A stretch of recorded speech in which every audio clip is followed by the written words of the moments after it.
مشكلتك انك طيب زيادة عن اللزوم. لا يا عم، قولها عادل كده.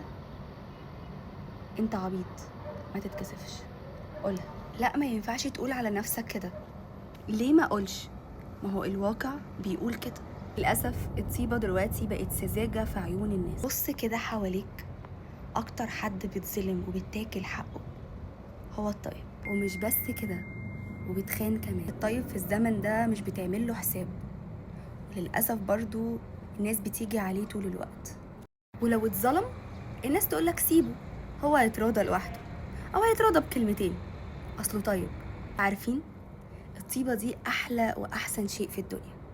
دي حاجة ربنا حاططها في قلبك، شيء جميل مش عند اي حد. دي ربنا حاططها في قلوب الناس، يا بخته اللي قلبه طيب. سيبك بقى من اللي فات ده كله. انا اللي بيزعلني ان الطيبة بتتحول لتهمة، تهمة كبيرة قوي.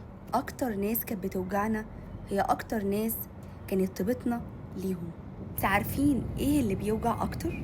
تبقى متأكد ان كلامك ملوش لازمة، وان الطيب عمره ما هيتغير، هيفضل برضه طيب.